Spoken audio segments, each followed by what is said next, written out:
Baik, Assalamualaikum warahmatullahi wabarakatuh. Perkenalkan, nama saya Muhammad Fahmi. Nah, di sini pada hari ini saya akan mempresentasikan UTS Metopen saya yang berjudul Perancangan Perumahan Kebun dengan Konsep Permakultur di Gorontalo. Kita bahas abstraknya dulu. Gorontalo sendiri memiliki potensi ekonomi pertanian yang besar dengan hasil kebun yang beragam, yakni pisang gapi, terong, labu, cabai, dan kopi. Di sektor pertanian dan perkebunan ini menjadi tulang punggung ekonomi bagi masyarakat di Gorontalo. Akan tetapi, pertumbuhan urbanisasi yang pesat tentunya akan berisiko untuk mengurangi lahan produktif untuk bertani dan berkebun. Hal ini menjadi landasan saya untuk mengatasi tantangan ini. Diperlukan pendekatan inovatif dalam perancangan tata ruang yang mana mampu mempertahankan keberlanjutan pertanian sambil memenuhi kebutuhan hunian. Nah, di perancangan perumahan kebun ini berkonsep dengan permakultur, yang mana merupakan solusi inovatif dalam menciptakan hunian yang berkelanjutan dan harmonis dengan lingkungannya. Konsep ini mengintegrasikan aspek pertanian, ekologi, dan tata ruang untuk guna menghasilkan sistem perumahan yang mandiri, efisien, serta ramah lingkungan. Yang mana sederhananya konsep ini bertujuan untuk mengintegrasikan permukiman dan sistem pertanian yang berkelanjutan. Metode penelitian ini meliputi studi literatur, studi kasus, serta analisis potensi dan kendala di lokasi.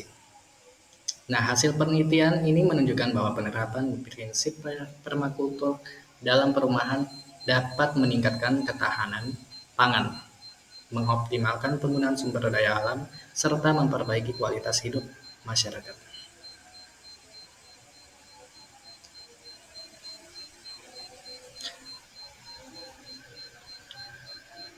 Kata kuncinya adalah perancangan, perumahan kebun, dan permakultur, berkelanjutan dan berkebun. Berikut daftar isinya. Dari pendahuluan, membahas latar belakang, lingkup pembahasan, rumusan masalah, tujuan perancangan, tujuan umum dan khusus, metodologi, kerangka alur berpikir, sistematika penulisan. Kemudian ada bab 2, tinjauan pustaka, yakni tinjauan umum. Kemudian ada tinjauan khusus.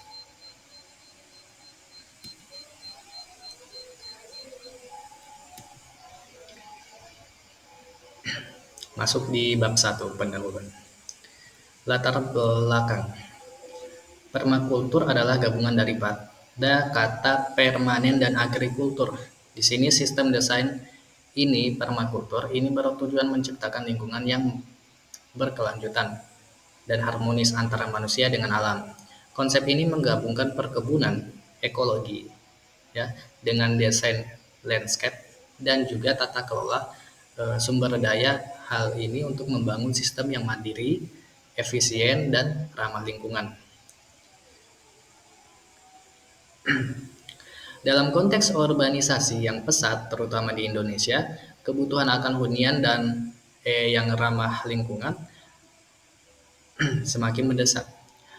Konsep ini mengintegrasikan berbagai elemen seperti pertanian, ekologi, dan desain lanskap untuk menciptakan lingkungan yang mandiri dan efisien. Banyak penelitian telah dilakukan untuk menerapkan permakultur di lingkungan perumahan ini. Misalnya, menurut penelitian Smith dan Jones, permakultur dapat meningkatkan keanekaragaman hayati di perkotaan. Selain itu, beberapa proyek perumahan di luar negeri juga telah menunjukkan bahwa penerapan metode permakultur itu telah meningkatkan keberlanjutan di negara mereka. Kemudian ada juga proyek-proyek perumahan yang menerapkan prinsip permakultur. Hal ini seperti yang kita bisa lihat di BSD City dan Agropolitan Seed Town, yang mana menunjukkan potensi besar dalam meningkatkan kualitas hidup serta memberdayakan masyarakat melalui pertanian berkelanjutan. Nah, konsep permakultur di sini bukan hanya di Indonesia, akan tetapi juga eh, sudah mulai banyak bermunculan di berbagai luar negeri seperti Australia yang mana memiliki banyak komunitas dan konsep perumahan dengan prinsip permakultur. Ada juga California, Oregon, dan Vermont.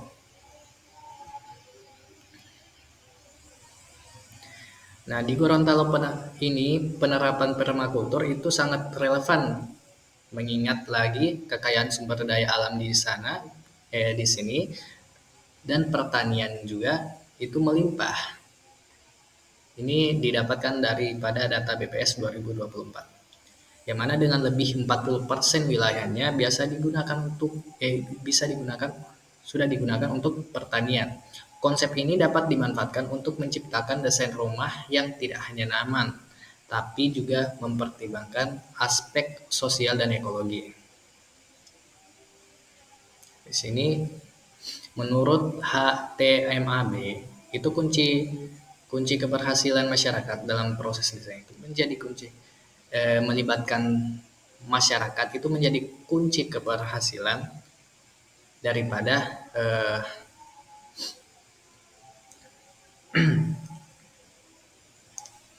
menerapkan proses desain. Kemudian dengan pendekatan ini diharapkan akan dapat terciptanya lingkungan yang mana lebih hemat, yang mana yang lebih sehat dan berkelanjutan, serta meningkatkan kesadaran kepada eh, kita semua akan pentingnya keberlanjutan di masa depan. Menurut Journal on Environmental Education Research di 2021, seperti itu.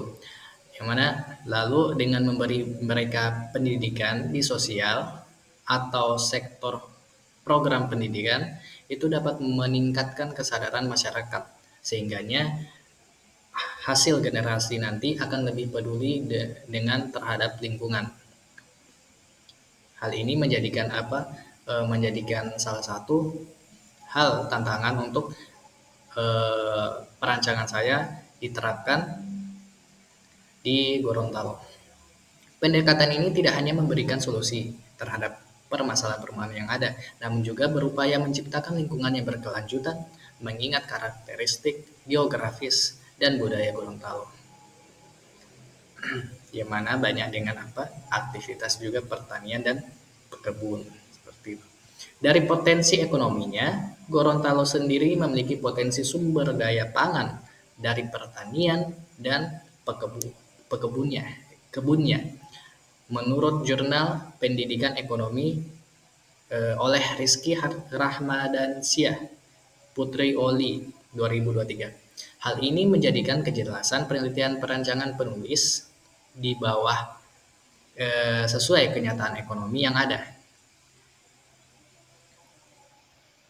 Hal yang menjadi tantangan bagi masyarakat yang belum mengerti apa itu permakultur seperti yang saya jelaskan tadi dan seperti apa sih perumahan kebun dalam perancangan ini yang mana bisa mensejahterakan masa depan mereka di masa mendatang, terutama ketika sudah banyak pekerjaan manusia yang sudah tergantikan oleh robot. Tujuan dari penelitian ini adalah untuk membuat model perumahan kebun yang mengadopsi konsep permakultur yang mana dapat diterapkan di Gorontalo sesuai dengan iklimnya, sesuai dengan kondisi geografisnya, sesuai dengan potensi ekonominya, dan juga sesuai dengan aksesibilitasnya. Tujuan dari penelitian ini selain itu dapat dampak sosial ekonomi dan lingkungan dari penerapan metode ini dalam desain perumahan yang nanti akan dibahas dalam penelitian ini. Jadi saya akan membahas dampak sosialnya nanti dan juga ekonomi dan lingkungannya pada penelitian saya. Kemudian ada lingkup pembahasan, lingkup perencanaan dan perancangan perumahan kebun dengan konsep permakultur ini, mohon maaf ini salah salah ketik arsitektur, sehingga perancangan ini hanya berfokus pada hal-hal yang membahas prinsip dasar permakultur yang mana dapat diterapkan dalam desain perumahan. Teknik perancangan yang ramah lingkungan dan berkelanjutan. Integrasi pola hidup berkelanjutan dengan kebutuhan rumah tangga. Jadi mengelaborasikan pekerjaan mereka perkebun dengan rumah tangga mereka, sehingga mereka akan sejahtera dengan perancangan perumahan kebun ini yang saya tawarkan ini. Integrasi pola hidup berkelanjutan dengan kebutuhan rumah tangga dan memanfaatkan tata ruang, memanfaatkan sumber daya alam secara efisien serta mempertimbangkan aspek sosial dan ekonomi dan juga lingkungan pada dalam dan sekitar di bagian dalam perumahan dan sekitar perumahan. Kemudian ada rumusan masalah. Apa sih pengertian konsep permakultur? Bagaimana cara menerapkan konsep permakultur? Kemudian ada bagaimana mempertimbangkan aspek sosial ekonomi. Kemudian ada tujuan utama. Tujuan utama saya adalah berkenaan dengan goal utama saya, yakni ingin menghasilkan rancangan perumahan, ingin berkecimpung di bidang perumahan, yakni insya Allah di perumahan kebun ini dengan konsep permakultur di Gorontalo sejalan dengan judul skripsi saya, judul naskah skripsi saya. Hal ini diharapkan dapat meningkatkan kesejahteraan penghuni melalui pemanfaatan potensi lokal di Gorontalo secara optimal dan mandiri. Kemudian ada tujuan khusus. Berkenaan dengan goal saya, di dewasa ini, kontribusi di sektor bidang perumahan pada masa mendatang. Oleh karena itu, tujuan khusus saya ini ingin dicapai untuk menghasilkan gagasan perencanaan dan perancangan perumahan kebun dengan konsep permakultur di Gorontalo, sehingganya diharapkan dapat meningkatkan kesejahteraan penghuni melalui pemanfaatan potensi lokal Gorontalo secara optimal. Kemudian di sini ada metode yang saya gunakan, yakni studi literatur, yakni literatur di dalam banyak akademis tentang prinsip dasar permakultur. Kemudian ada studi lapangan langsung, kemudian ada studi banding, yakni melihat dan membandingkan hasil observasi dan beberapa objek yang sejenis dengan fungsi yang sama. Kemudian ini adalah kerangka alur berpikir saya, dan ini adalah sistematika penulisan bab 1, bab 2, bab 3, bab 4, dan bab 5. Dan ini tinjauan umum.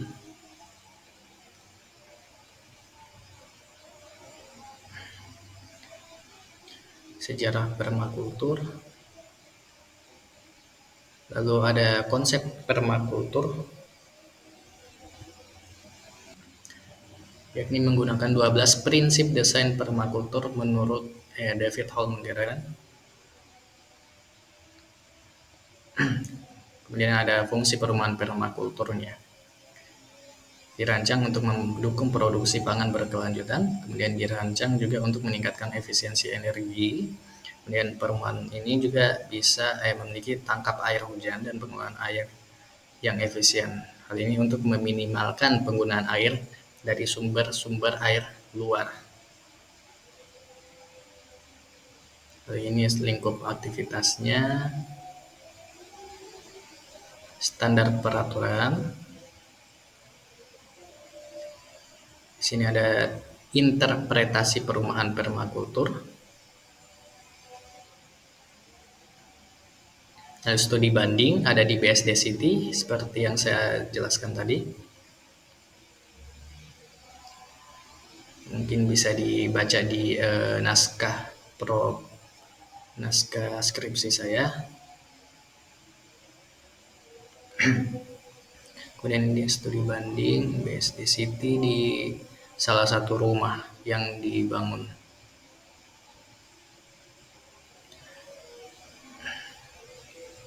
Di Jababeka juga ada. Nah, ini studi literaturnya dan etika permakultur. Kemudian daftar pustaka.